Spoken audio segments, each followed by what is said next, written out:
ఏంటి నాయన చాలాసేపటి నుంచి ఇక్కడిక్కడే తచ్చుకులాడుతున్నావు? అంటే గణేష, నా దగ్గర 5,000 ఉన్నాయి. మీరు వస్తారో లేదని ఆలోచిస్తున్నాను. అదేంటి, కిందటి సంవత్సరం లడ్డూ డబ్బులు హుండీ ఆదాయం ఉన్నాయి కదా, ఏం చేశారు? అంటే అది గణేష, కొంచెం అవసరం ఉండి వాడుకున్నాను ఆ డబ్బులు. అయినా అదేంటి గణేష లెక్కలు అడుగుతున్నావు? ఇదంతా నీకోసమేగా చేసేది. నేను అడిగానా నిన్ను చేయమని? అయినా మీరు నా మీద భక్తితో మొక్కుతున్నట్టు లేదు, ఏదో మీ బిల్డప్ల కోసం నన్ను వాడుకుంటున్నారనిపిస్తుంది. వా, అదేంటి గణేష అంత మాట అనేసి ఒక్కసారిగా?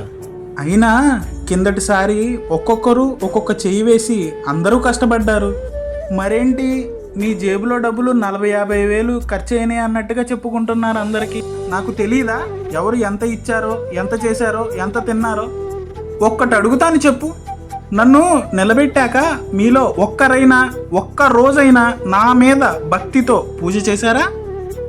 మీరు మీతో ఉన్న మనుషుల్ని మోసం చేయగలరేమో, నన్ను మాత్రం చేయలేరు. చేసేది మంచి కార్యం, ఒళ్ళు దగ్గర పెట్టుకొని చెయ్యండి. లేదంటే కిందటి సంవత్సరం చూశారుగా, వర్షాలు, వరదలు, ప్రళయాలు ఇలాంటివే జరుగుతాయి. మీ దగ్గర ఉంటే చేయండి, లేదా వదిలేయండి. అంతేగాని జనం డబ్బుతో చేసేవి చేస్తూ మీ సొంత ఖర్చులతో చేసినట్లుగా హడావిడి చేయొద్దు. ఈ పూజ నీ గర్వం కోసమో, నీ అహం కోసమో, నువ్వు మాత్రమే బతకటం కోసం కాదు.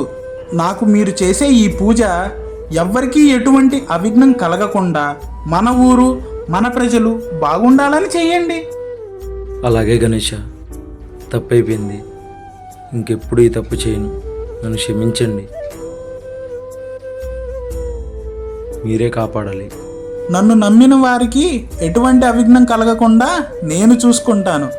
మీరు చేసే ప్రతి కార్యంలోనూ మీకు నేను తోడుంటాను.